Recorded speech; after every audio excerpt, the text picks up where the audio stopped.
فتترك الصلاة قدر ذلك من الشهر فإذا خلفت ذلك فلتغتسل ثم لتستثفر بالثوب ثم لتصلي. Maksudnya bahawa seorang wanita pada zaman Rasulullah sallallahu alaihi wasallam mengalami darah yang mengalir berterusan.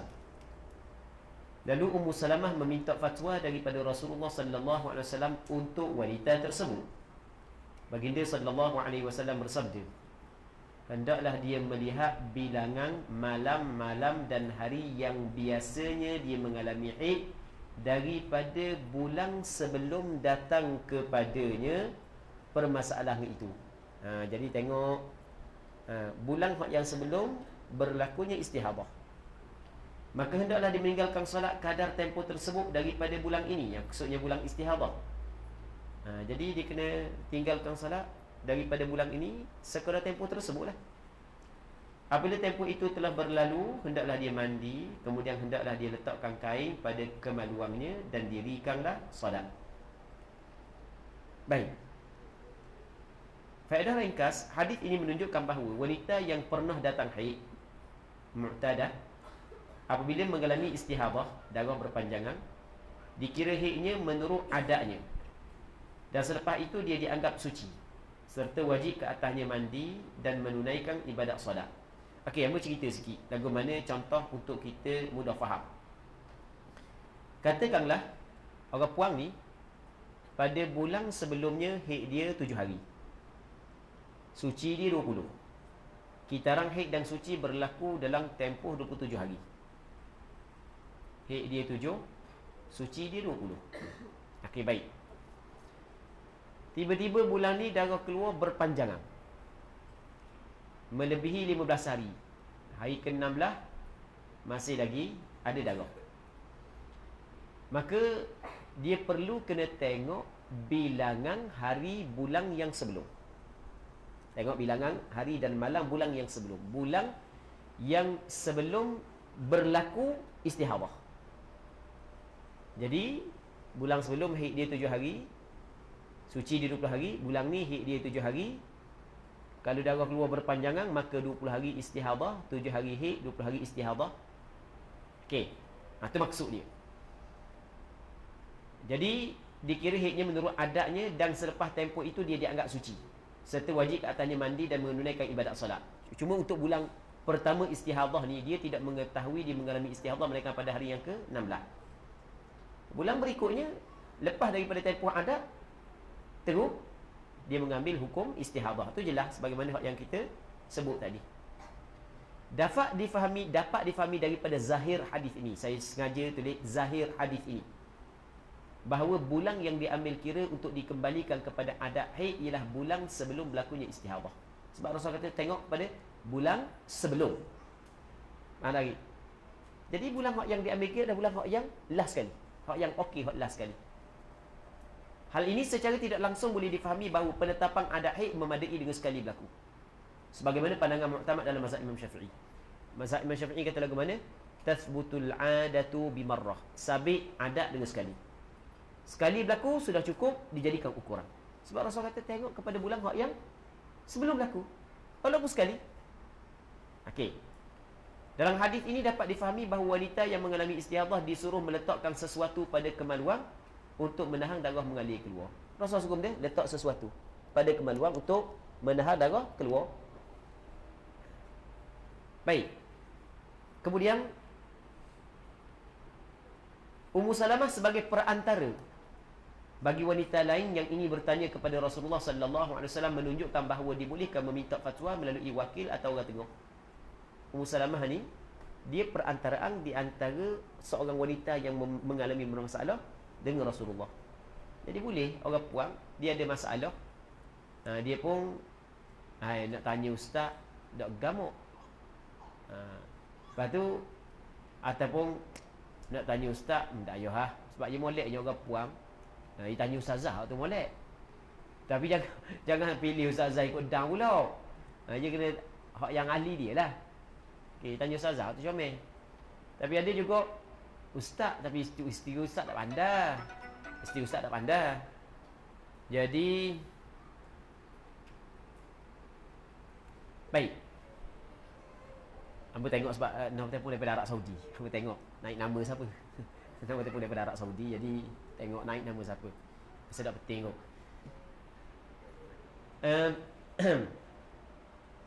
Jadi dia boleh saya nak tanya sikit masalah ni. Jadi isteri ustaz tu sebagai perantara di antara penanya dengan ustaz.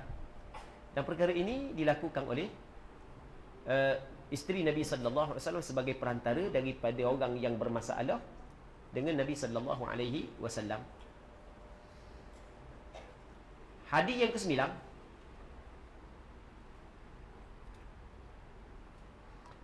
Hadis yang ke-9 ni panjanglah, hadis ni panjang. Dan hadis ni panjang lepas tu terjemahan dia saat ni tu kalau orang pandai bahasa Arab mudahlah, boleh faham lah. Kalau orang yang tak pandai bahasa Arab, terjemahan pun jadi pening. Jadi hamba buat kesimpulan daripada terjemahan tersebut. Nanti kita baca An Hamnah binti Jahshin radhiyallahu ta'ala anha qalat kuntu ustahadu haydatan kathiratan shadidatan fa ataitu Rasulullah sallallahu alaihi wasallam astaftihi wa ukhbiruhu fawajadtuhu fi baiti ukhti Zainab binti Jahsh faqultu ya Rasulullah inni imra'atun ustahad haydatan kathiratan shadidah fama tara fiha qad mana'atni as-salata was-sawm faqal an'atu laki al-kursuf فإنه يذهب الدم قالت هو أكثر من ذلك قال فاتخذي ثوبا فقالت هو أكثر من ذلك إنما أثج ثجا قال رسول الله صلى الله عليه وسلم سآمرك بأمرين أيهما فعلت أجزأ عنك من الآخر وإن قويت عليهما فأنت أعلم قال لها إنما هذه ركضة من ركضات الشيطان فتحيضي 6 أيام أو 7 أيام في علم الله ثم اغتسلي حتى إذا رأيت أنك قد طهرت واستنقأت فصلي 23 ليلة أو 24 ليلة وأيامها وصومي فإن ذلك يجزيك وكذلك فافعلي في كل شهر كما تحيض النساء وكما يطهرن ميقات حيضهن وطهرهن وإن قويت على أن تؤخر الظهر وتعجل العصر فتغتسلين وتجمعين بين الصلاتين الظهر والعصر وتؤخرين المغرب وتعجلين العشاء ثم تغتسلين وتجمعين بين الصلاتين فافعلي وتغتسلين مع الفجر فافعلي وصومي إن قدرت على ذلك قال رسول الله صلى الله عليه وسلم وهذا أعجب الأمرين إلي. Okey. Maksud hadis ni panjang sikit maksud dia. Tak faham maksud, nanti tengok saya buat kesimpulan lepas daripada ni. Aku pernah mengalami istihadah yang banyak dan kuat. Orang kata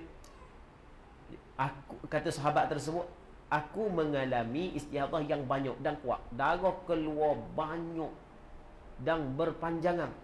Darah keluar dengan banyak dan berpanjangan. Lalu aku datang menemui Nabi sallallahu alaihi wasallam untuk meminta fatwa daripada baginda dan menceritakan keadaanku kepadanya. Aku dapati baginda berada di rumah saudariku Zainab binti Jahash. Sebab dia ipar baginda Nabi sallallahu alaihi wasallam. Zainab binti Jahash adalah isteri Rasulullah sallallahu alaihi wasallam. Maka aku berkata, wahai Rasulullah, sesungguhnya aku seorang perempuan yang mengalami istihadah yang amat banyak. Apa pendapatmu tentangnya?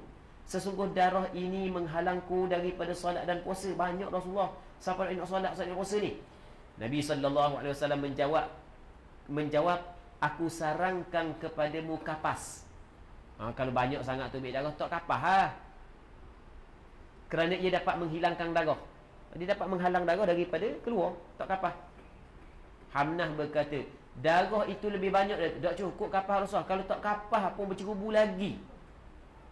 Baginda bersabda, kalau begitu letakkanlah kain. Kau tak padang kapas, letak kain. Okey, mula-mula kapas letak dalam kemaluan. Lepas tu letak kain tapung di luar. Berkata Hamnah, darah itu masih lebih banyak daripada itu. Ia mengalir dengan kuat secara terus-menerus. Banyak Hamnah keluar darah. Rasulullah sallallahu alaihi wasallam bersabda, aku akan perintahkan kepadamu 2 perkara.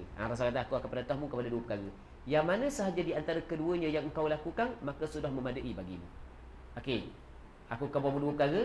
Membuat salah satu memadai. Buat pertama buat apa, hak kedua buat apa. Dan jika engkau kuat melakukan kedua-duanya, maka engkau yang lebih mengetahui tentang dirimu sendiri, apa yang sesuai untukmu. Kalau mu rasa hak ni pun mampu, hak ni pun mampu, hak tu terpulang kepadamu lah. Kalau mu tahu hak ni mampu buat, ni mampu, itu terpulang kepadamu. Kemudian baginda melanjutkan lagi, sesungguhnya darah ini adalah satu hentakan daripada hentakan-hentakan syaitan. Maksud dari darah ini adalah satu hentakan daripada hentakan-hentakan syaitan, hentakan kaki daripada hentakan syaitan.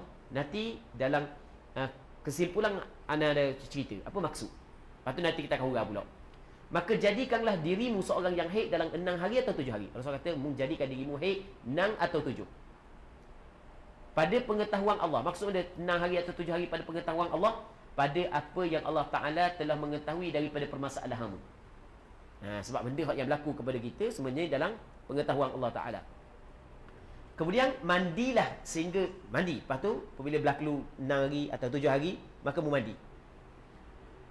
Lepas daripada memandi, sehingga apabila engkau melihat bahawa engkau telah suci dan engkau telah bersih, maka solatlah selama 23 malam atau 24 malam. Mandi. Lepas tu dalam tempoh 23 hari, 24 hari, awak kena solat. Jadi 6 hari haid, 24 hari suci. Ataupun 7 hari haid, 23 hari suci. Betul lah, 7 hari haid, 23 hari suci. Dan tempoh suci 23, 24 saat ni awak kena solat lah. Dan puasa lah. Kalau bulan puasa, awak kena puasa. Maka sungguhnya yang demikian itu sudah memadai untukmu. Kalau buat kita baik dah, selesai dah. Kerjakanlah seperti itu pada tiap-tiap bulan, sebagaimana haid oleh para perempuan dan sebagaimana mereka itu suci. Ghalib-ghalib orang puang 6-7 hari. Suci 23, 24. Buat ghalib macam orang puang buat. Sebagaimana mereka itu suci dalam waktu haid dan suci mereka. Dan jika engkau mampu mengakhirkan solat zuhur dan mengerjakan solat asar pada awal waktu, mengakhirkan solat zuhur, mengerjakan solat asar pada awal waktu, kemudian engkau mandi dan engkau himpunkan di antara dua solat itu, mandi sekali, buat solat zuhur asar, dan engkau melewatkan solat maghrib dan mengerjakan solat isyak pada awal waktu, kemudian engkau mandi serta menghimpunkan dua solat itu, mandi pula untuk buat maghrib dan isyak, maka lakukan hal tersebut serta engkau mandi ketika solat subuh. Tapi solat subuh mandi pula sekali lagi, maka lakukanlah. Jadi pendek kata mandi 3 kali. Mandi untuk solat zuhur dan asar, dan buat lewat zuhur awal asar. Mandi untuk maghrib dan isyak, buat lewat maghrib awal isyak. Lepas tu mandi untuk subuh. Baik. Dan hendaklah engkau berpuasa jika engkau mampu. Rasulullah sallallahu alaihi wasallam bersabda, ia paling aku sukai di antara dua perkara itu.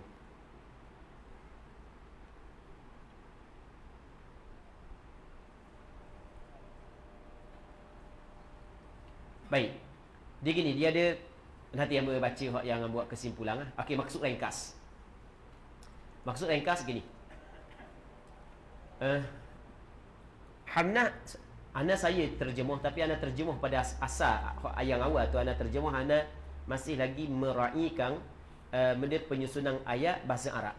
Tapi kita tidaklah terjemah harfiah, tapi masih kita meraihkan sebab terjemahan payah sikit nak faham. Melainkan kalau kita kena rujuk Arab atau rujuk terjemah mudah faham. Cuma membuat kesimpulan, Hamnah binti Jahash radhiyallahu taala anha mengalami pendarahan yang terlalu banyak kuantitinya dan berlaku dalam masa yang berpanjangan. Kemudian beliau datang berjumpa dengan Rasulullah sallallahu alaihi wasallam untuk bertanya tentang hukum hakam syarak berkenaan dengan darah tersebut.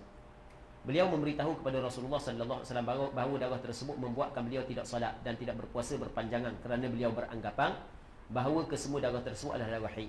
Itu jelaslah. Kemudian Rasulullah sallallahu alaihi wasallam menyuruhnya meletakkan kapas, kemudian membalut dengan kain pada tempat keluar darah untuk menahan darah daripada terus keluar. Namun Hamnah memberitahu Rasulullah sallallahu alaihi wasallam bahawa kapas dan juga kain masih lagi tidak mencukupi kerana darah terlalu banyak. Kemudian Rasulullah sallallahu alaihi wasallam telah menjelaskan kepada beliau bahawa darah yang sifatnya seperti ini berlaku kerana hentakan daripada syaitan, yang akhirnya apabila berlaku perkara tersebut, syaitan mampu mengelirukan perempuan dalam urusan agamanya, yang merangkumi hal yang berkait dengan sucinya, ibadat solatnya, ibadat puasanya dan lain-lain. Kayak gini. Dia dalam menafsirkan Al-Quran, dalam mensyarahkan hadis, dia kadang-kadang boleh digunakan makna hakiki dan dalam masa yang sama boleh digunakan makna majazi. Ya. Selama mana boleh digunakan makna hakiki, maka kita guna makna hakiki. Dalam hadis ni, hentakan syaitan ni adakah makna hakiki? Memang syaitan sungguh yang membuat hentakan? Memang hakikat begitu? Ataupun adalah makna majazi? Bagaimana makna majazi? Kerja syaitan ni ganggu orang. Jadi apabila berlaku perkara tersebut, maka perempuan itu terganggu ibadat dia, yang seperti perbuatan syaitan. Sebagai contoh, kita buat contoh lain. Kita sedang semayang. Kita letak sutrah di hadapan. Ada hadapan kita sutrah. Tiba-tiba ada orang lalu depan. Rasulullah suruh dia, tahan dia. Jangan dia lalu. Tapi kalau orang tu lalu juga, kata Rasulullah, fa'in abah, kalau dia enggan, maka hendaklah kamu memerangi dia. Fa'innahu syaitan. Sesungguhnya dia adalah syaitan. Syaitan mana kawan kita minum kopi tak ada sekali dengan kita. Baik, maksudnya perbuatan dia adalah perbuatan syaitan. Sama juga di sana ada hadis diciptakan unta ini daripada mana? Bisa dengar tak hadis? Diciptakan unta daripada syaitan ke daripada jin ke apa semua sekali? Ambil lupa dapat hadis. Cuba cek dapat hadis. Baik. Jadi unta ni diciptakan daripada syaitan ataupun daripada jin. Betul tak gitu? Jumpa. Nanti tengok orang tak tengok cari hadis. Cuba baca. Fa innaha khuliqat minasyayatin. Rasulullah tak bagi kita sembahyang di tempat unta. Sebab unta ni dicipta daripada syaitan. Oh, kalau kita nak ambil makna hakiki, hamba banyak kali dah makan syaitan. Mana pula orang makan syaitan? Sebab saya makan unta. Kenapa Rasul kata maka sesungguhnya unta ni diciptakan daripada syaitan? Unta ni kalau orang sembahyang diganggu. Mengganggu orang dalam ibadat ni adalah kerja syaitan. Okey. Hentakan daripada syaitan yang akhirnya apabila berlaku perkara tersebut, syaitan mampu mengelirukan perempuan dalam urusan agamanya. Saya cuba gabungkan maksud hakiki dengan maksud majazi. Dalam urusan agamanya yang merangkumi hal yang berkait dengan sucinya, ibadat solatnya, ibadat puasanya dan lain-lain. Kemudian Rasulullah sallallahu alaihi wasallam memerintahkan kepadanya dua perkara. Serta Rasulullah sallallahu alaihi wasallam menyatakan kepadanya bahawa dia boleh memilih antara dua perkara ini. Pertama, mandi untuk setiap solat fardu. Cuba dalam hadis tadi tu tak ada tulis mandi dalam setiap solat fardu, tapi anda tulis mandi untuk solat fardu ni, ini berdasarkan kepada riwayat yang lain. Kita gabung riwayat yang lain. Rasulullah suruh dibuat dua perkara.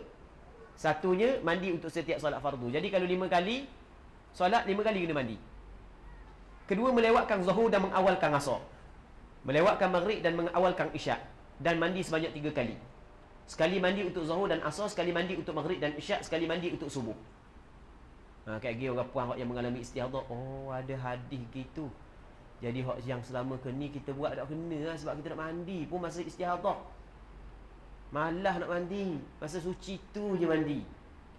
Dia tak ada jamu-jamu mana, dia nak mandi mana lah. Dia biasa pergi jamu baru mandi. Di rumah kan jarang mandi. Oh tak kena lah bercanggah dengan hadis. Nanti dulu, sabar dulu, tak habis lagi. Baik. Kemudian Rasulullah sallallahu alaihi wasallam memerintahkan kepadanya supaya menganggap dirinya haid dalam tempoh 6 atau 7 hari berdasarkan kebiasaan tempoh haid seorang perempuan yang ditetapkan oleh Allah Taala. Itu dalam pengetahuan Allah yang telah ditetapkan oleh Allah Taala. Kemudian apabila berlalu 6 atau 7 hari, maka hendaklah dia mandi. Kemudian 23 hari atau 24 hari setelahnya hendaklah dia mengambil hukum suci. 6 haid, 7 haid. Lepas tempoh tersebut ambil 23 atau 24. Kalau 6 24 suci. Kalau 7 23 suci. Kalau 7 hari haid 23 suci. Lepas tu termasuklah melaksanakan kewajipan puasa dan solat. Okey. Pada penghujung hadis Rasulullah menyatakan kepada Hamnah bahawa apa yang lebih disukai oleh Rasulullah ialah melewatkan zuhur dan mengawalkan asar. Itu yang Rasul suka. Sebab apa dia? Sebab mandi 5 kali dengan mandi 3 kali, ia lebih ringan mandi 3 kali. Rasulullah kalau diberi pilih di antara dua perkara, maka Rasul akan pilih hak mana yang lebih mudah. Baik, Rasul kata hak yang aku lebih suka adalah hak yang mandi 3 kali je. Jadi melewatkan maghrib, mengawalkan isyak dan mandi sebanyak 3 kali. Sekali mandi untuk zuhur dan asar, sekali mandi untuk maghrib dan isyak, sekali mandi untuk subuh. Okey, ni maksud daripada hadis tersebut. Cuma kita ada tambah sikit lagi berdasarkan kepada riwayat yang lain. Okey, faedah ringkas. Tapi faedah ringkas ni sebenarnya banyak ambo sebut sebab tidak takut tak faham. Yang pertama sekali yang tulis Imam Nawawi. Imam Nawawi seorang ulama yang besar lah. Imam Nawawi, Allahu Akbar. Baca sejarah Imam Nawawi. Imam Nawawi di antara ulama yang cukup luar biasa. Rahimahullahu subhanahu wa ta'ala. Seorang ulama yang menghimpun di antara ilmu, akhlak, wara', zuhud. Memang cukup luar biasa Imam Nawawi. Baik. Imam Nawawi seorang ulama yang tidak sempat berkahwin kerana sibuk dengan ilmu. Tidak berkahwin itu tak tepiak tu, nikahlah. Sebab tu sunnah Rasulullah sallallahu alaihi wasallam lama kan baca Imam Nawawi, oh dak nikah, tak menikah hati nak masuk dalam al-ulama al-uzzab. Kayak gini buat takmilah al-ulama al-uzzab, karangan Syekh Abdul Fattah Abu Ghudah tu kan, letak nama dia seorang sebab dia al-uzzab juga. Tak payahlah nikahlah sebab nikah tu adalah sunnah Nabi sallallahu alaihi wasallam. Imam Nawawi memang orang yang cukup luar biasa. Imam Nawawi rahimahullah subhanahu wa ta'ala. Baik. Dan Imam Nawawi yang hebatnya, Imam Nawawi, mereka yang menyalahi mazhab akidah ke fiqh dengan Imam Nawawi tetap menjadikan Imam Nawawi sebagai rujukan. Tu di antara luar biasa Imam Nawawi. Baik. Orang yang ngajar kitab Sahih Muslim, antara rujukannya adalah syarah Sahih Muslim bagi Imam Nawawi. Dan syarah Sahih Muslim Imam Nawawi di antara syarah bagi Sahih Muslim yang terbaik. Baik. Antara yang terbaik. Imam Nawawi rahimahullah ta'ala menjelaskan bahawa sebahagian ulama tidak berhujah dengan hadis ini.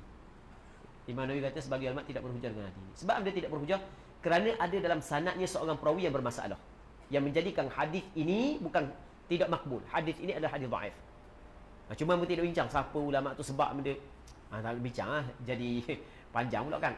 Namun walaupun bagaimanapun masih ramai ulama hadis yang menilai hadis ini sebagai hadis yang boleh diterima, hadis makbul. Ada yang mengatakan hadis sahih, ada yang mengatakan hadis hasan, termasuk dari Imam Nawawi sendiri. Dan nak tengok mana? Tu anak Ahmad tulis dalam takah. Kita tengok dalam kitab Majmu'. Baik. Dalam kitab Majmu'. Syarah Muhadzab. قال الخطابي وقد ترك بعض العلماء الاحتجاج بهذا الحديث لأن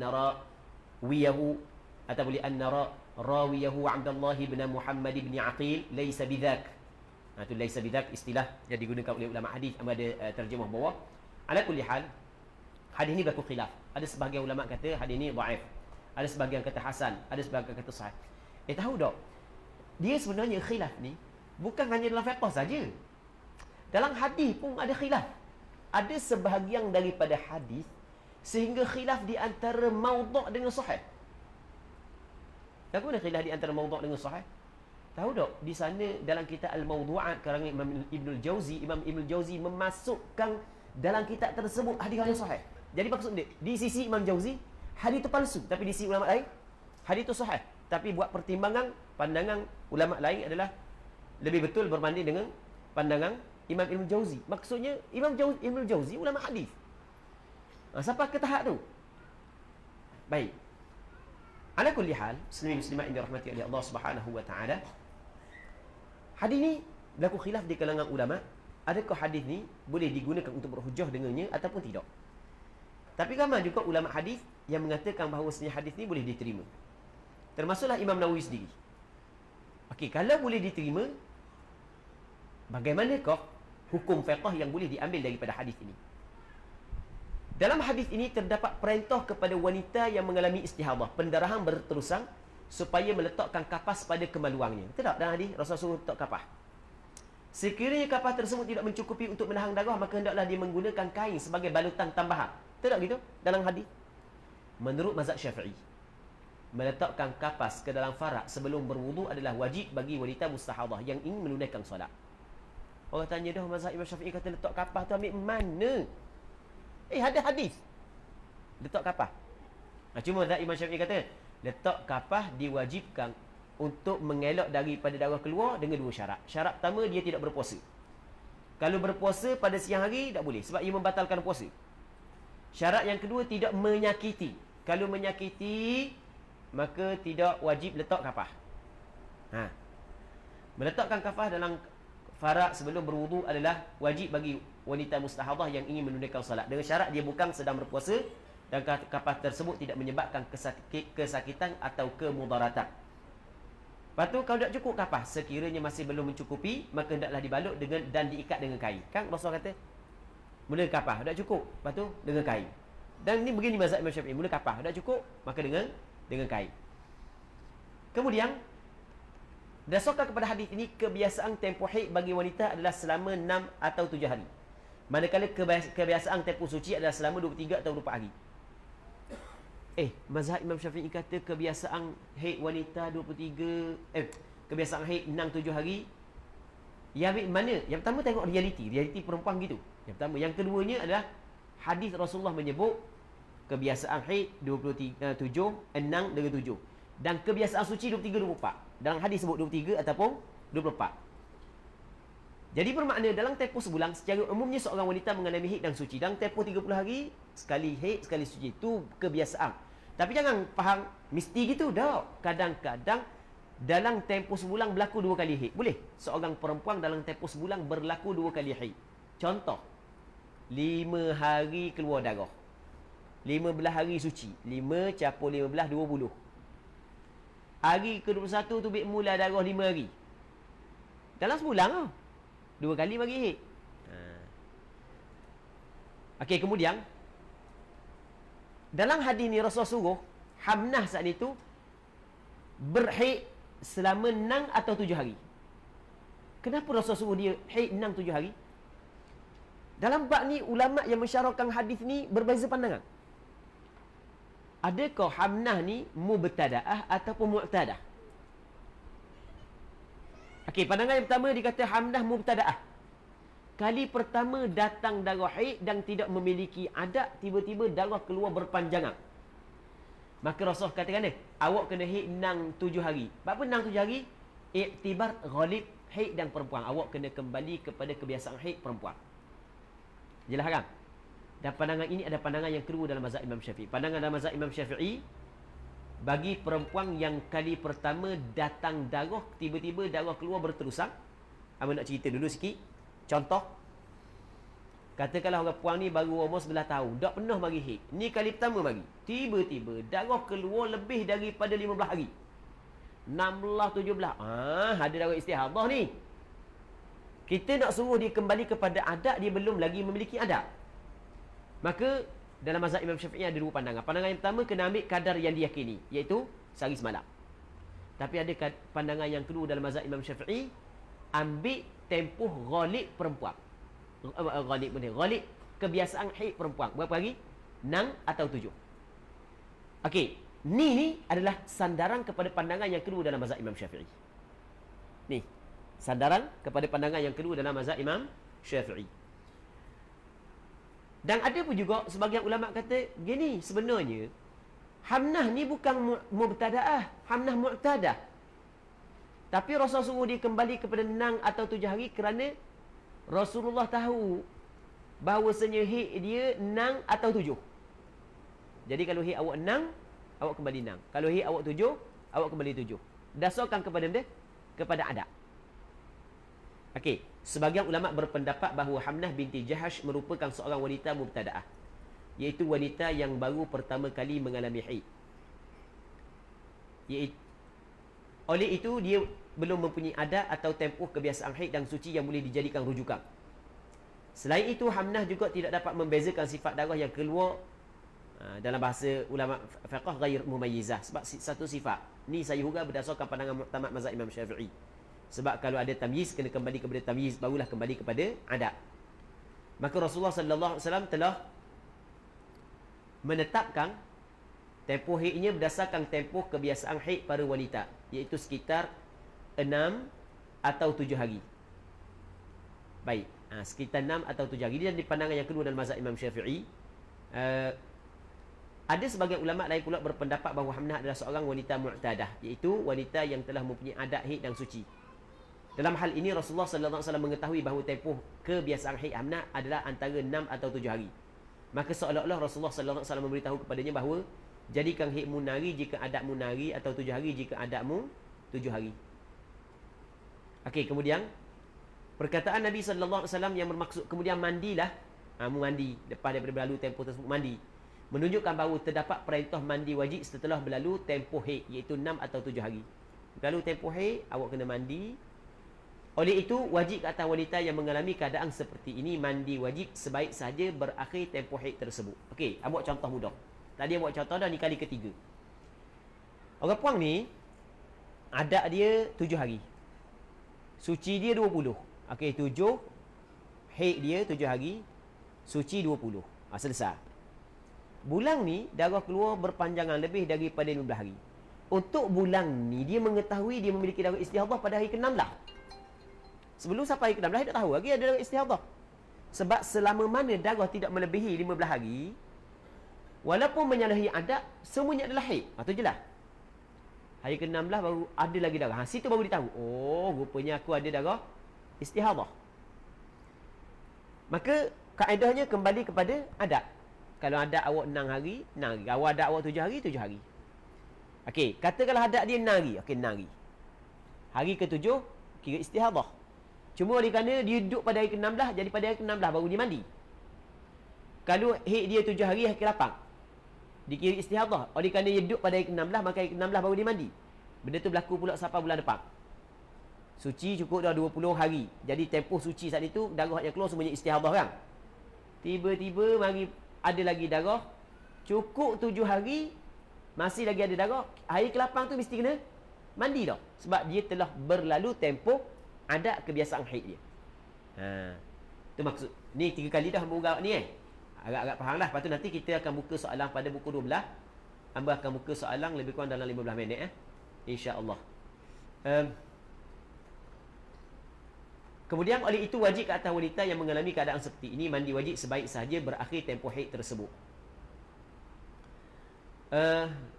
Sebahagian ulama fiqh berpendapat bahawa wanita yang mengalami istihadah dibolehkan menjamak salat zuhur dan asar, maghrib dan isyak. Dia ada sebahagian ulama kata ni, orang puang yang mengalami istihadah dia boleh buat jamak solat. Jamak solat sebab mana? Sebab istihadah. Sebab apa? Istihadah tu adalah sakit. Istihadah, darah istihadah adalah darah penyakit. Perempuan yang mengalami istihadah adalah perempuan yang sakit, maka jamak kerana sakit. Okey, ada pandangan sebahagian daripada ulama. Baik. Dibolehkan menjamak salat zuhur dan asar, maghrib dan isyak. Tapi bab jamak ni, kita sebut boleh. Lepas tu peserta kita hak puang ni, dia dengar hak ni, boleh. Lepas tu dia pun duk koya dah bab lain. Kita duk urau hak lain pula pani duk koya dah. Dia faham boleh. Kita dah habis lagi urau. Nanti kena faham menurut pandangan mazhab Imam Syafi'i, sebab yang membolehkan kita jamak dua sahaja. Yang pertamanya adalah bermusafir, yang keduanya hujang. Imam Nawawi memilih boleh juga jamak kerana sakit. Imam Nawawi. Tapi pandangan Imam Nawawi ini adalah pilihan Imam Nawawi, ikhtiar Imam Nawawi, tapi bukan pandangan mu'tamad dalam mazhab Imam Syafi'i. Boleh diamalkan. Satu. Yang keduanya, jamak lain, qasar lain. Jamak ni kita gabungkan dua solat buat dalam satu waktu. Manakala qasar, solat 4 kita buat 2. Ketika kita kata sebahagian ulama kata boleh jamak, okey, boleh kita ambil pandangan ni, tapi kita kena ingat kena buat 4, 3, 4. Jangan buat 2. 2 tu dia panggil qasar. Qasar lain, jamak lain. Dan benda ni kita nampak kecil je, tapi rupanya ramai tersilap. Nampak kecil je, tapi ramai tersilap. Sebagai contoh, doktor yang kapung dia tak jauh daripada hospital. Kapung dia, tempat bermustautin dia, tempat bermukim dia tak jauh daripada hospital. Dia terpaksa duduk dalam bilik pembedahan dalam tempoh masa yang lama, yang menyusahkan dia untuk mengerjakan setiap solat dalam waktunya. Takkan nak tinggal dulu, mati orang. Lepas tu dia pun tanya mufti, Datuk Mufti, saya boleh buat jamak tak saya ni? Datuk Mufti kata awak boleh buat jamak. Datuk Mufti mengeluarkan fatwa dengan mengambil pandangan sebahagian ulama fiqh boleh buat jamak. Doktor tu, boleh buat jamak. dia pun semayang Zuhur 2 rakaat, Asar 2 rakaat. Sudah. Tu salah. Datuk Mufti kata boleh buat jamak. Datuk Mufti tak kata buat jamak sekali qasar. Qasar lain, jamak lain. Atas pandangan sebagian ulama boleh jamak bagi perempuan yang mengalami istihadah.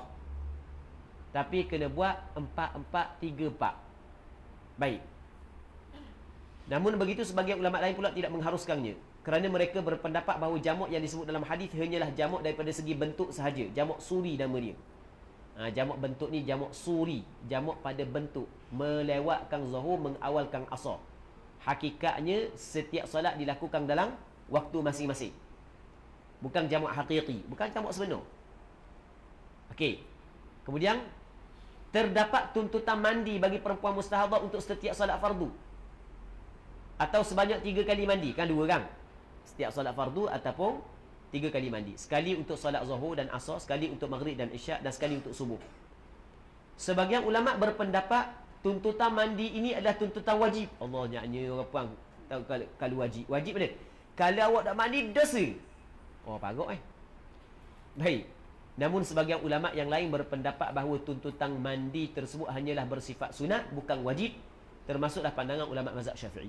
Jadi mengikut pandangan mazhab Imam Syafi'i, perempuan yang mengalami istihadah tidak wajib dia mandi untuk setiap solat fardu ataupun 3 kali. Tak wajib.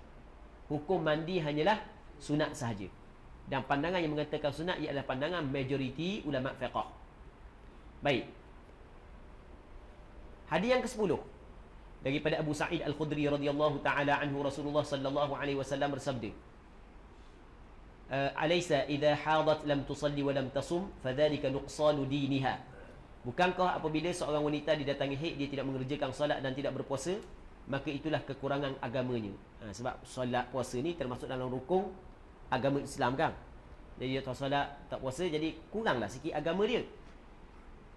Hadis ni dapat difahami bahawasanya haram serta tidak sah perempuan haid mengerjakan solat.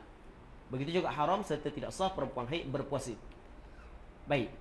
Kemudian hadis yang ke-11. Hak yang tak perlu huraian panjang, ambil tak huraian panjang sebab takut dak nak habis hadis. Daripada seorang tabi'i nama dia Mu'adzah binti Abdillah Al-Adawiyah rahimahullah. Dia salah seorang ulama di zaman tabi'in, ulama di kalangan perempuan. Dia ulama di kalangan perempuan sepanjang sejarah ramai. Tapi nak banding dengan orang lelaki tu tak boleh lah. Ulama ramai juga di kalangan orang puang sepanjang sejarah. Sebagai contoh di zaman Rasulullah, antara ulama di kalangan perempuan adalah Aisyah. Tapi lebih ramai sahabat lelaki, sahabat Rasulullah yang lelaki yang alim berbanding dengan sahabat Rasulullah yang perempuan. Baik. Jadi Mu'adzah bin Abdillah Al-Adawiyah dikatakan, "Sa'altu Aisyah faqultu ma balul haidhi taqdi as-sawm wa la taqdi as-salah?" Faqalat, "Aharuriyyatun anti?" Qultu, "Lastu biharuriyyah walakinni as'al." Qalat, "Kana yusibuna dhalik fa nu'maru biqada'i as-sawm wa la nu'maru biqada'i as-salah." Saya pernah bertanya kepada Aisyah, kepada isteri baginda Nabi sallallahu alaihi wasallam. Saya berkata, "Kenapa wanita yang haid mengqada puasa dan tidak mengqada solat?" Kita kan orang puan haid, semua orang puan tahu kalau puasa tu kena qada mula. Puasa yang ditinggalkan kerana haid kena qada mula. Tapi kalau solat tak kena qada dah. Dan orang puan bukan Mu'adzah je tanya, orang puan ni ramai tanya. Dan antara soalan yang banyak orang puan tanya bab ni, "Ustaz, apa lah? Kalau puasa kena qada mula, kalau solat tak kena qada." Jadi orang puan yang tanya tu, dia malah tu molek tak qada belaka dua-dua. Tu malah. Betul tak gitu kan? Malah kan, molek tak qada belaka dua-dua. Ada hak yang rajin nak qada belaka dua-dua. Tu jaranglah hak rajin. Hak jelas-jelas kena qada pun tak habis lagi qada. Hak tu jaranglah nak jumpa. Jadi Mu'adzah tanya, tengok jawab Aisyah. Aisyah tak terus jawab. Aisyah kata ni, "Aharuriyatun anti?" Mu ni adakah mu ni puak Haruriyah? Maksud dia puak Haruriyah pengikut fahaman Khawarij. Patut ada tulis di bawah sikit. Al-Haruriyah ialah nisbah kepada sebuah perkampungan berhampiran Kufah yang bernama Harura. Ia merujuk kepada sekelompok golongan Khawarij. sekelompok golongan Khawarij yang tinggal di perkampungan di daerah Harura yang terletak di Kufah. Aisyah radhiyallahu taala anha berkata demikian kerana kepada wanita yang bertanya itu, kerana sebahagian golongan Khawarij mewajibkan wanita haid menggantikan solat yang ditinggalkan semasa haid. Ada sebahagian wanita Khawarij dia mewajibkan ganti semula solat yang ditinggalkan di zaman haid, sebagaimana wajib ganti puasa. Pandangan tu tak betul lah. Pandangan tu tak betul. Kemudian aku menjawab, kata Mu'adzah, aku jawablah kepada Aisyah, aku bukan Haruriyah, akan tapi aku hanya bertanya. Hamba bukan Haruriyah, hamba bukan kelompok tu, hamba nak tanya je. Kata Aisyah, kami dahulu juga mengalami haid. Kami dahulu di zaman Rasulullah, kami mengalami haid. Bila kami mengalami haid, kami tak boleh solat, kami tak boleh puasa, tu je lah. Kemudian kami diperintahkan untuk mengqadha puasa dan kami tidak diperintahkan untuk mengqadha solat. Maksudnya kami diperintahkan, yang boleh memerintahkan hal ibadat lah Rasulullah. Jadi Rasul suruh kami qadha balik puasa, tapi Rasul tak suruh kami qadha balik solat, menunjukkan bahawasanya puasa wajib kena qadha semula, solat tak wajib qadha. Dapat difahami daripada hadis ini bahawa wajib atas perempuan mengqadha semula puasa yang ditinggalkan semasa datang haid. Yang keduanya, tidak wajib atas perempuan mengqadha semula solat yang ditinggalkan semasa haid. Itu jelas. Dan yang membezakan dua tu benda, apakah yang membezakan di antara puasa dengan solat? Daripada hadis di atas dapat difahami juga bahawa syarak lah, maksudnya syarak agama Islam lah yang telah menetapkan perbezaan antara qadha puasa dan qadha solat bagi wanita yang haid. Kalau orang tanya kita, buat apa puasa kena qadha mula bagi perempuan yang datang haid, kalau solat tak perlu qadha dah? Jawapannya, itu adalah ketetapan yang diputuskan oleh agama. Okey, itu adalah ketetapan yang diputuskan oleh agama. Hikmah dia adalah, hikmah dia semayang ni berulang setiap hari. Jadi main kena 15 hari haid, parok kena qadha balik parok 75 waktu kena qadha balik banyak jadi akan menyusahkan perempuan. Itu hikmah dia. Tapi asasnya syarak yang membuat perbezaan di antara qadha solat dengan qadha puasa. Kemudian hadis yang ke-12 daripada Aisyah radhiyallahu taala anha, katanya, qala li Rasulullah sallallahu alaihi wasallam, la nawilini al-khumrata min al-masjid. Qalat faqultu inni haid. Faqal inna haidataki laysat fi yadik. Okey, terjemahan. Rasulullah sallallahu alaihi wasallam pernah berkata kepadaku, ambillah untukku tika sejadah kecil ini daripada masjid. Jadi kita nak faham hadis ni, kita kena faham dulu. Ni masjid Rasulullah, rumah bilik Aisyah tepi masjid, pintu terus masuk dalam masjid. Rasulullah mayang dalam masjid. Kadang-kadang Rasulullah mayang dekat dengan rumah Aisyah, dekat je. Hari tu Rasul duduk dalam masjid, Rasul suruh Aisyah capai, ambil sejadah kecil, dikeluarkan daripada masjid. Rasul kata ni ambil sejadah, Rasul dalam masjid. Ada tulis dalam nota kaki tu maksud hadis ni. Maksud hadis ni benda. Maksudnya Rasulullah sallallahu alaihi wasallam ketika itu sedang beriktikaf dalam masjid, kemudian baginda sallallahu alaihi wasallam menyuruh Aisyah mengambil tika sejadah tersebut dari luar masjid untuk dikeluarkannya daripada masjid. Jadi Aisyah duduk luar. Rasulullah minta Rasulullah ambil untuk dikeluarkan. Baik. Kemudian bila begitu keadaannya, Aisyah kata, Rasulullah, hamba mari haid ni, hamba datang haid. Benda yang kita dapat faham, ketika Rasulullah suruh Aisyah ambil sejadah kecil daripada masjid, Aisyah kata, Rasulullah, hamba tak boleh ambil sebab hamba datang haid. Ini menunjukkan bahawasanya telah ada dalam pengetahuan Aisyah radhiyallahu taala anha bahawa perempuan yang haid tidak boleh berada dalam masjid. Dan pandangan ini adalah pandangan yang disepakati dalam 4 mazhab. Melainkan pandangan Imam Ibn Hazm al-Zahiri, pandangan Imam Ibn Taymiyah rahimahullah subhanahu wa ta'ala, itu bab lain. Baik. Kemudian Nabi sallallahu alaihi wasallam membalah. Kata Rasulullah, sesungguhnya haidmu bukanlah terletak pada tanganmu. Maksudnya sekadar lo tangan tak ada masalah. sekadar ular tangan. Sebab haid bukan tangan. Okey, faedah ringkas. Hadis ini menunjukkan bahawa Sayyidatina Aisyah radhiyallahu taala anha memahami adanya larangan bagi wanita haid memasuki serta berhenti dalam masjid. Sebab dalam mazhab Imam Syafi'i, sekadar masuk tapi tidak berhenti, ia tidak haram.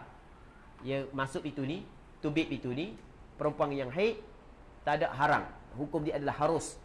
Melainkan kalau bimbang mengotori masjid, barulah hukum dia adalah haram. Baik.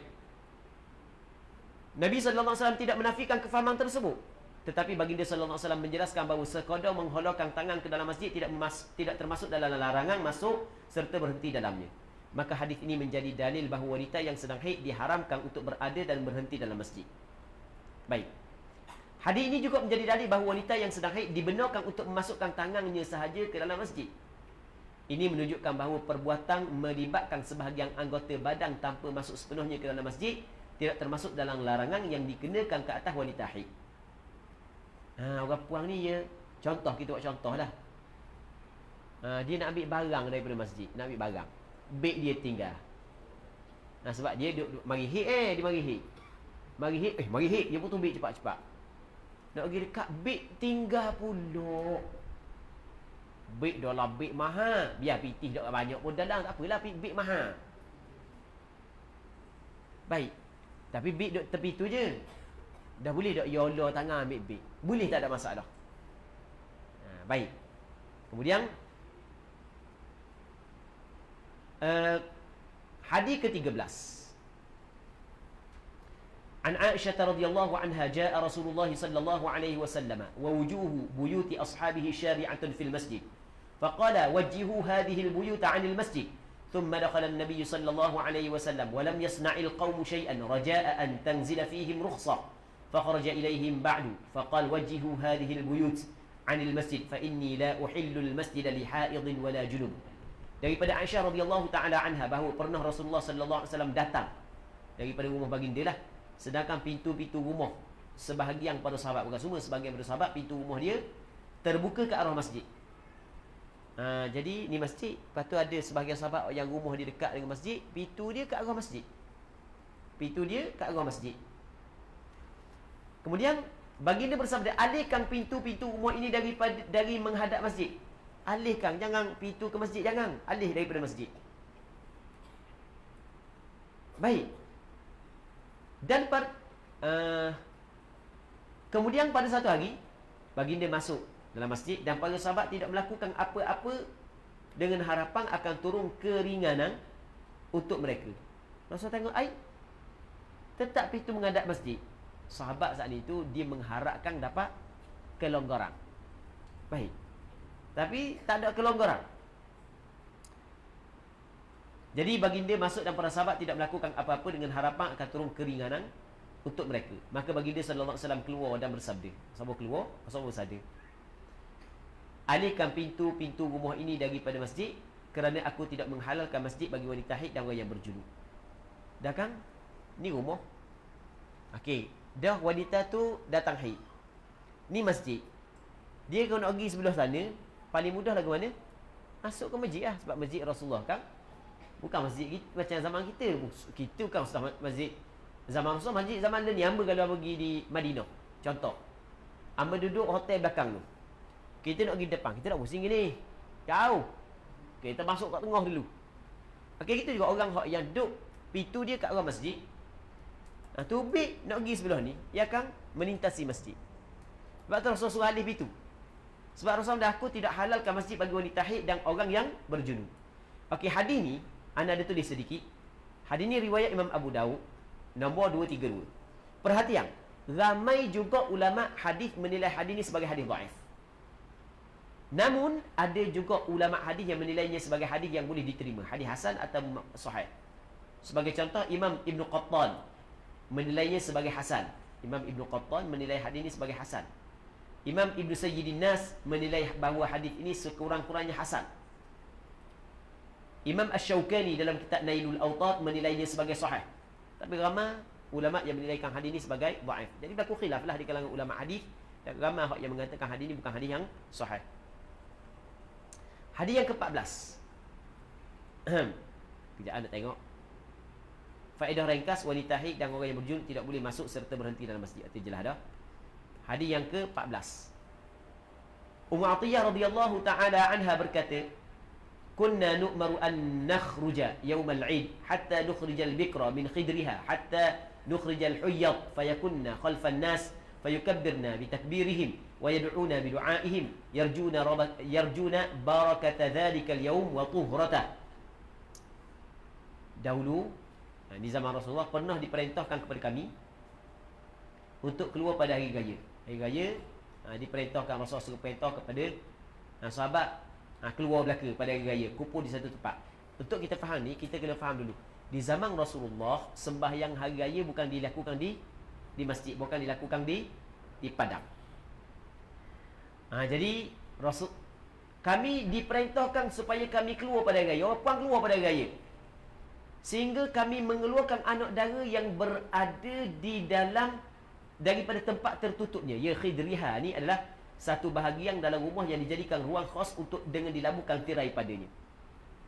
Zaman dulu rumah tak ada bilik macam zaman kita. Tak ada bilik. Jadi anak dara sifat pemalu dia lebih. Jadi keluarga dia akan satu ruang untuk letak anak dara, lepas tu dibuat tabir. Tu anak dara yang berada dalam khidriha, satu bahagian dalam rumah yang dijadikan ruang khas dengan dilabuhkan tirai padanya. Sehingga kami tunggu mengeluarkan wanita-wanita yang sedang haid. Siapa puang yang haid pun kami bawa. Maka mereka berada di belakang orang ramai, bertakbir bersama-sama dengan takbir mereka, berdoa bersama dengan doa mereka, orang ramai, dengan harapan memperoleh keberkatan dan kesucian hari tersebut. Jadi hari raya ni hari yang penuh dengan keberkatan dan hari yang ada kesuciannya tersendiri. Faedah ringkas, hadis ini menunjukkan bahawa para wanita yang merangkumi gadis remaja dan wanita yang didatangi haid digalakkan menghadiri penghimpunan hari raya untuk bertakbir dan berdoa bersama kaum muslimin. Tapi syara'ah selagi mana terpelihara daripada fitnah dan menjaga adab syarak. Kalaulah benda yang melibatkan ibadat ada syarat-syarat yang perlu dipenuhi, apatah lagi kalau yang tidak melibatkan ibadat. Di zaman kita banyak hiburan melampau, cuba menormalisasikan maksiat. Itu tak gitu kan? Sebagaimana contoh yang viral sebelum ni, sehari dua ni memang dak dang nak cara Facebook. Bukan dak dang, sehari dua lama dak dang nak cara. Nak update tak pun nak dang. Mereka benda-benda yang penting-penting je. Jadi viral lakonang di sebuah universiti. Rupanya ada lagi hak teruk sebelum daripada tu. Tu tak gitu kan? Kalau buat ibadat pun ada dah syarat. Apatah lagi kalau bukan ibadat, hiburan dan seumpamanya.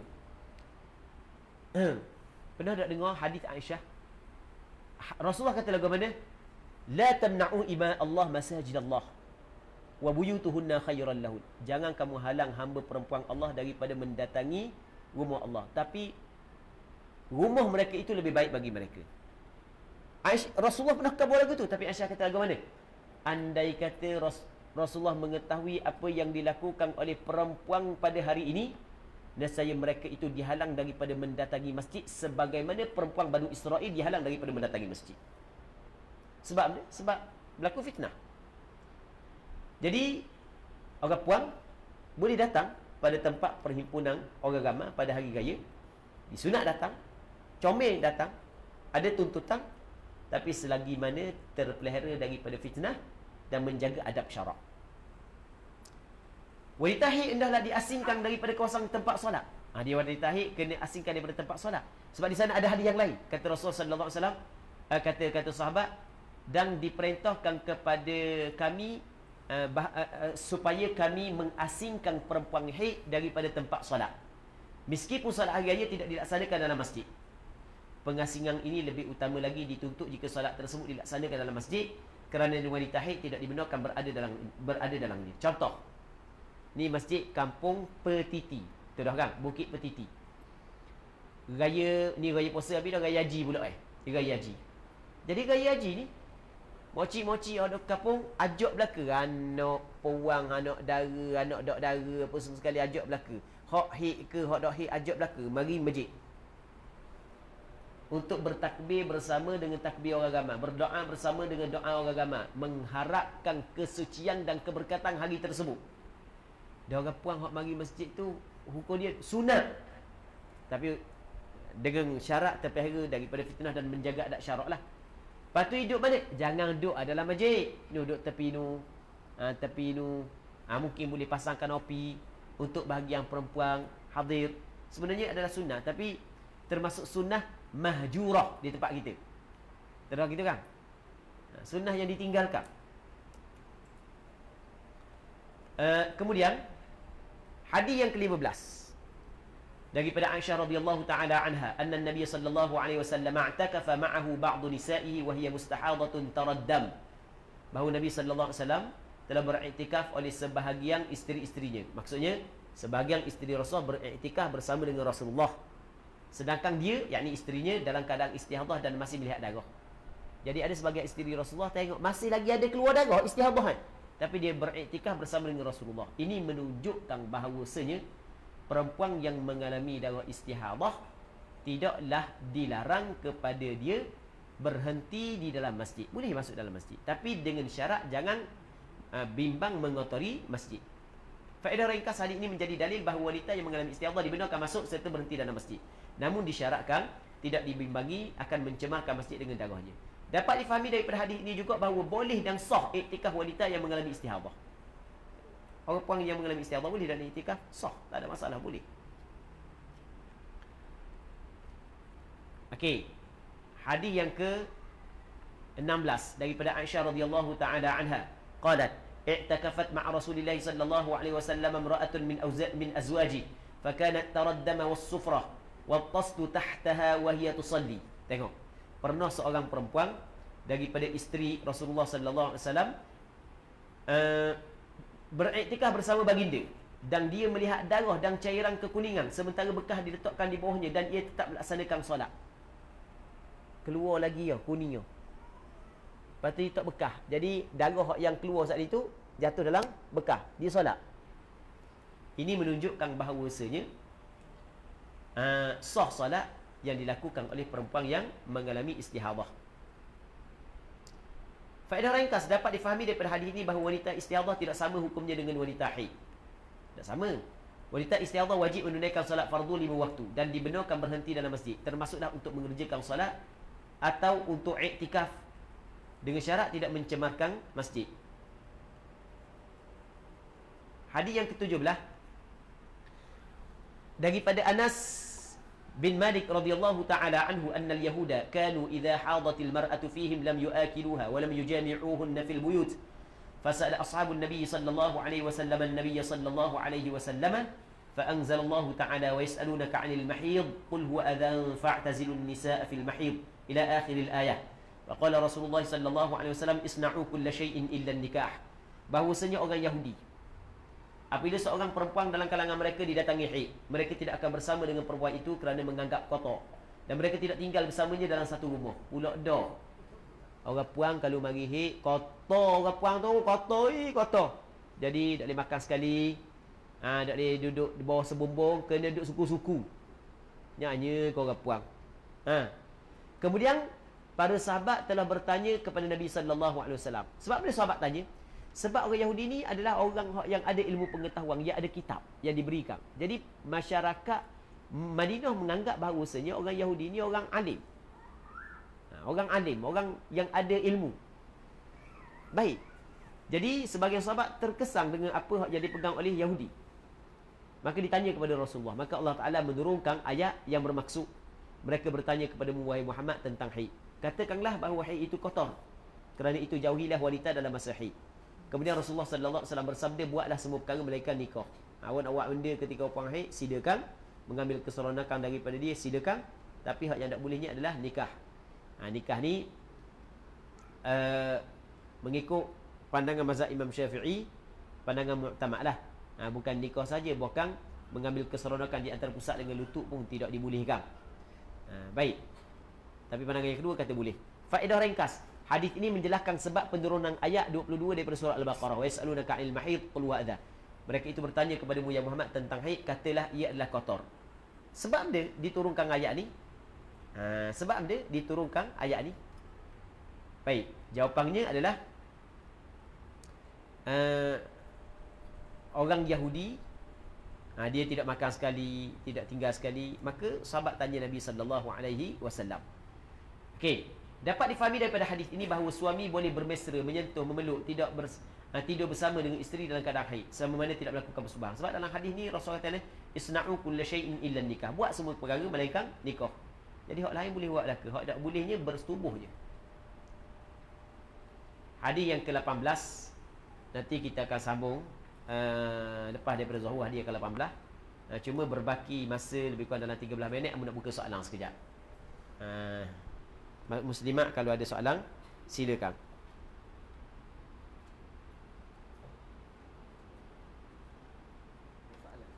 Jazakallahu khairan, barakallahu fiikum.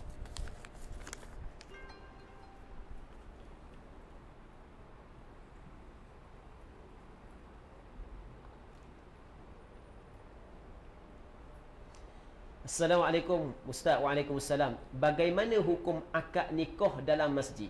Okey, itu soalan yang pertama. Kita jawab dulu. Masalah akad nikah dalam masjid, hukum dia adalah dibolehkan. Bahkan ada pandangan sebahagian daripada ulama kata sunat akad nikah dalam masjid. Okey, itu hukum dia. Adakah wajar untuk bakal pasangan lelaki tanya pasangan perempuan berkaitan haidnya bagi mengelakkan dosa? Dia akad nikah lain. Adakah diwajibkan orang puan hadir sekali dalam masjid? Tak. Dia yang terlibat secara langsung akad nikah tu siapa? Yang pertamanya adalah wali. Yang keduanya pengantin lelaki. Yang ketiganya dua orang saksi. Orang puan duduk rumah dah. Dia wakil dah gayah dia. Baik, dia wakil dah gayah dia. Duduk rumah orang puan tu. Bukan wakil pada dia, dia setujulah kita kata wakil. Kita kata wakil. Setuju dah ayah dia. Setuju dah lah. Memang duk kenang lama dah ke abang tu. Jadi hidup rumah je. Tak mari pun masjid. Sah tak nikah? Sah, tak ada masalah. Cuma masalah zaman kita ni orang puan nak duduk gak dalam masjid. Okey, tak apalah. Tak ada masalah lah nak mari je kau. Tapi kalau awak datang haid boleh tak masuk? Tak boleh. Ni seumur hidup sekali. Ya, seumur hidup sekali tu awak kena jaga. Kena jagalah. Supaya permulaan perkahwinan awak mengundang keberkatan. Akad perkahwinan dalam masjid dibolehkan, tapi kalau perempuan yang haid tidak boleh dengan sepakat 4 mazhab. 4 mazhab tidak membenarkan perempuan yang haid duduk dalam masjid. Dah kalau nak juga lagu mana? Awak duduk luar tangga tu. Baik, awak duduk tangga tu buat live pun tak apa. Dok lari dia tu lelaki awak kenang tu kayak pergi jumpa pula tu tak gitu tau. Tak payah buat dalam masjid lah. Tak payah. Orang tak payah masuk dalam masjid kalau sekiranya dia datang haid. Baik, kemudian ditanya ada tak pandangan ulama yang kontemporari membolehkan perempuan haid duduk dalam masjid? Yang pertama sekali, kita kena faham ulama kontemporari, ulama masa kini yang boleh berijtihad, ijtihad juz'i lah kita kata. Baik. Syaratnya dia kena faham, dia kena tahu. Okey, ini di antara benda yang penting Mana-mana ulama yang ingin berijtihad, dia kena tahu dulu di manakah tempat ijma' ulama yang pernah berlaku sebelum daripada ini. Supaya dia tidak mencarikan ijma' ulama. Tu dia jelas kena faham. Kemudian ulama kontemporari pada hari ini dia tidak lepas daripada menterjehkan pandangan-pandangan ulama sebelum ini. Tidak lepas. Tidak lepas daripada menterjehkan pandangan ulama sebelum ni. Kemudian kalau kita nak tengok kepada pandangan ulama sebelum ni, ada tak pandangan yang mengatakan boleh perempuan yang haid masuk dalam masjid? Kalau kita nak cari pandangan yang ada, pandangan Imam Ibn Hazmin Al-Zahiri, pandangan Syekh Ibn Taymiyah, dia boleh tak? Baik, tetapi pandangan yang disepakati dalam 4 mazhab, Syekh Ibn Taimiyah dia bermazhab dengan mazhab Hambali, tapi pandangan muktamad dalam mazhab Hambali tidak dibolehkan. Jadi gini, sebaik-baiknya orang puan yang datang haid tak payahlah duduk dalam masjid. Biar kita memulakan dengan mendirikan rumah tangga kita dengan penuh dengan keberkatan. Wallahu a'lam. Assalamualaikum Ustaz. Waalaikumsalam. Saya ada membuang rahim dan kadang-kadang keluar darah cair dan juga air berwarna kuning. Adakah itu dikira haid atau saya boleh menjalani ibadat seperti biasa? Usia saya baru 46 tahun. Semoga dipermudahkan urusan orang yang bertanya. Okey. Dia buang rahim ni terbahagi kepada dua. Yang pertamanya buang keseluruhan, yang keduanya buang sebahagian. Kalau buang keseluruhan, maka tidak ada lagi tempat keluar darah haid. Jadi darah yang keluar tu dikira sebagai darah istihadah ataupun darah fasad yang tidak menggugurkan kewajipan solat, tidak menggugurkan kewajipan puasa. Kemudian kalau buang separuh, darah yang keluar cukup syarat haid, dikira haid. Itu jawapan kepada soalan tersebut. Kita ada lagi lebih kurang dalam 7 minit. Ada lagi nak tanya?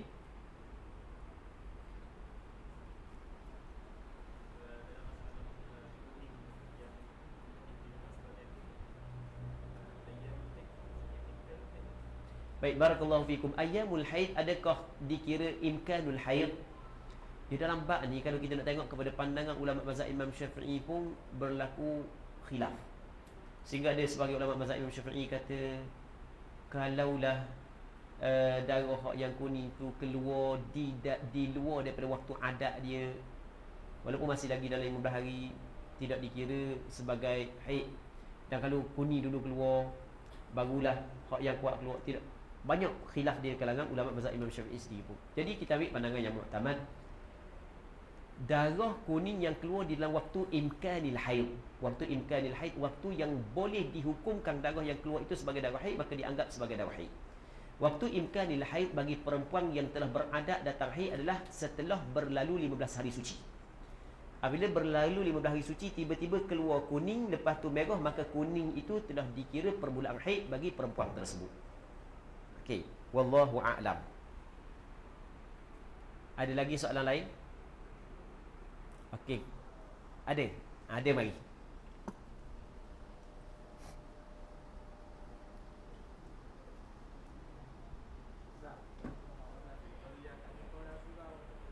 Okey, kalau akad senikah dalam surau. Surau dia terbahagi kepada dua. Surau seperti surau di pejabat, surau RNR, itu jelas dia tidak mengambil hukum masjid. Yang keduanya surau yang memang diwakafkan, jazakallahu khairan, diwakafkan untuk solat. Kalau surau yang diwakafkan khusus untuk solat, dia mengambil hukum masjid. Dia mengambil hukum masjid. Wallahu a'lam. Okey, baik.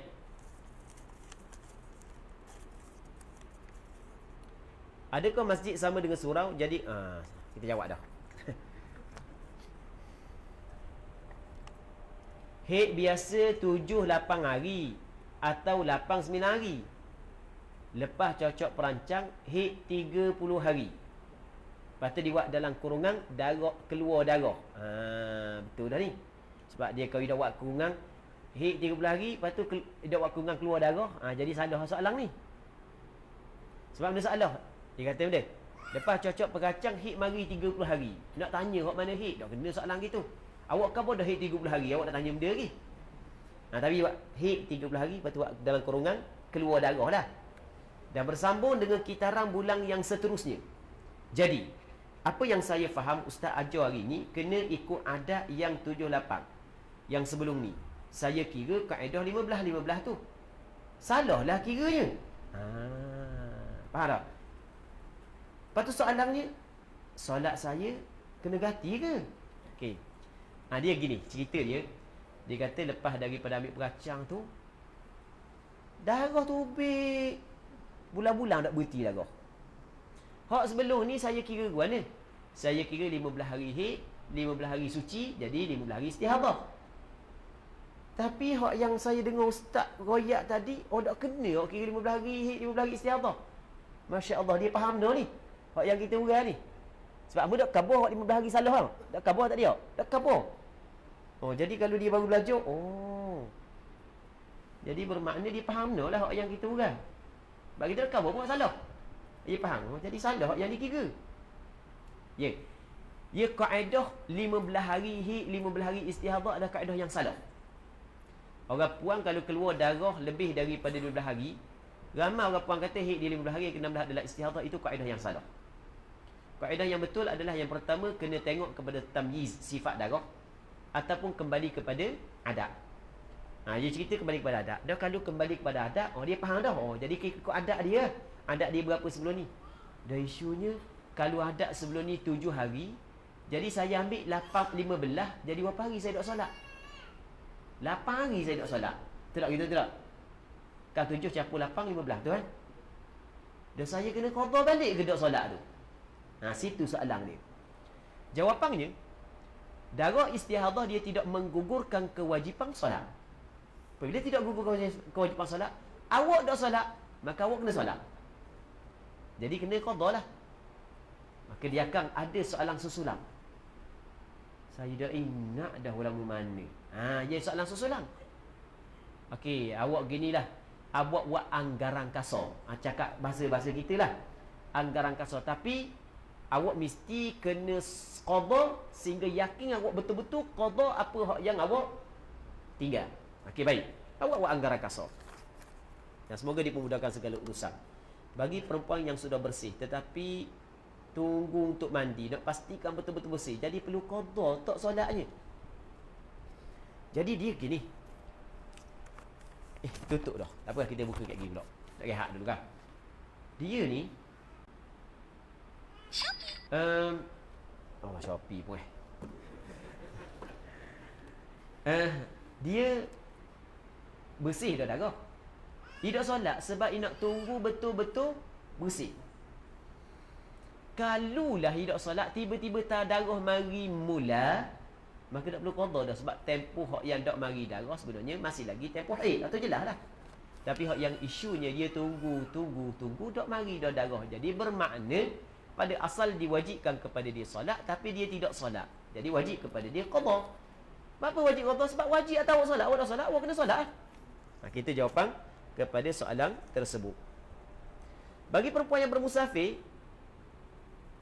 penat, boleh tak berehat dalam masjid? Jika tiada ruang untuk berehat di luar masjid. Dia penat sangat ni. HB dia 4,5 HB dia. Dia HB rendah lah. Tak agak sangat betul tak gitu kan? Tak agak HB dia rendah je. Lepas tu musafir letih dia. Dah dia kata as-safaru qit'atun minal adab. Musafir ni sepotong daripada adab. Shopping tak ada masalah, musafir je letih. Jadi boleh tak nak rehat dalam masjid? Okey, gini. Kita kena faham, kalau sekiranya dia perlu kepada rehat, kalau dia tidak rehat mungkin akan memudaratkan dia, maka tidak menjadi masalah, dia bolehkan. Irtikabu akhafid dararain. Kita mengerjakan yang paling ringan daripada dua kemudaratan. Kita dituntut antara maqasidus syariah adalah menjaga nyawa kita. Itu tak ada masalah. Kalau sekiranya betul-betul mudarat lah. Wallahu a'lam. Jadi untuk sesi yang kedua ni kita berhenti sini dulu. InsyaAllah kita akan sambung selepas daripada Zuhur. Nanti Ustaz Mang akan kabalah. Pukul berapa kita akan sambung. Allah Subhanahu wa taala a'la wa a'lam.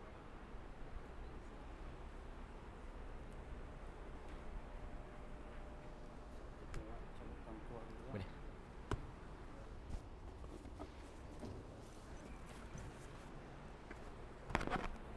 Terima kasih ucapkan kepada Ustaz di atas penyampaian dakwah bagi sesi yang kedua. Jadi seterusnya, sebelum kita rehat,